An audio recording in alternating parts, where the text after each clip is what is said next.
First position we're going to go over is the guard position. There's a million different variations of the guard, but we're just going to go over 3 very simple basic ones. All right. So the first is the closed guard. Okay. So the guard happens when I'm on my back and I have my opponent in between my legs. Okay. So the closed guard means my legs are closed. I have my ankles locked. Okay. So twist around this way. My ankles are crossed behind his back.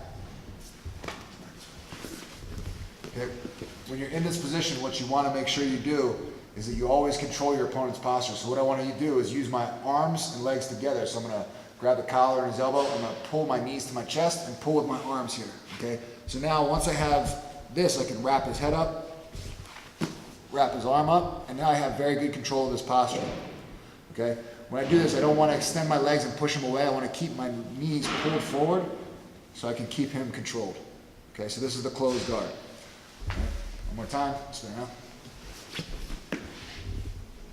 Pull my knees forward, wrap the head, wrap the arm. This way. Pull the knees forward, wrap the head, wrap the arm.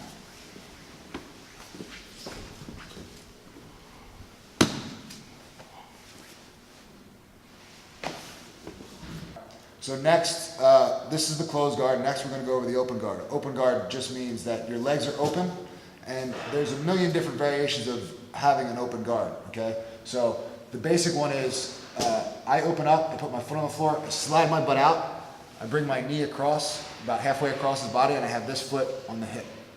Okay, so this is the basics of open guard. Open guard can be knees in the sleeves, foot on the bicep. You could be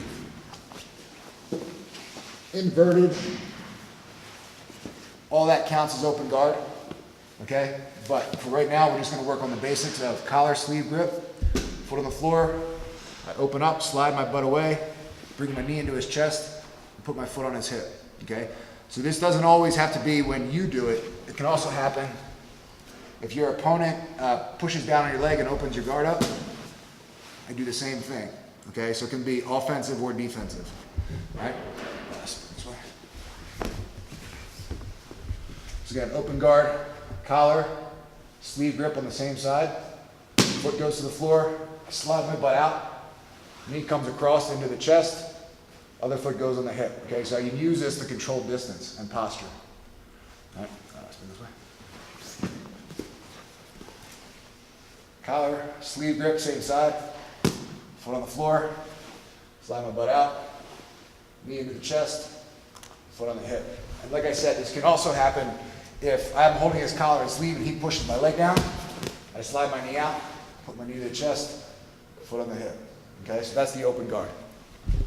So the full guard is when I have my opponent locked in between both my legs. The half guard means you only have half of them, so you have one leg controlled with your legs. So this will happen. Jeremy's in my guard. Let's say he pushes this leg down, he slides his leg over, and I end up locking up here. Okay, so now I have the guard, but I only have one leg trapped. There's benefits and what's the opposite of benefits? Disadvantages. There's advantages and disadvantages to this position. Okay, what you want to remember from this position is you never want to let the person get fully locked in tight. You would be flat on your back. When you have one leg trapped, you want to be on your side. Okay, and either have your arms in front of you, so if your opponent puts weight down, you can keep some weight off you. Or you want to have an underhook so you can off balance your opponent, okay? Half guard will happen when Jeremy pushes my leg down, he slides his leg over, I lock the other leg, okay? And then again, make sure that your opponent doesn't get chest to chest. I keep my hands in front, I have my hand on his shoulder, I have a good frame here, I can keep his weight off of me, okay? Or the other option I have is to take my right arm, swing it underneath of his arm and get an underhook. So the half guard can happen when Jeremy pushes my leg down, he steps over, okay? I scoot out to my side, I trap his other leg. I get a frame grip in front so he can't put his pressure, his weight down on me. Or I can take my arm and get an underhook and attack from here.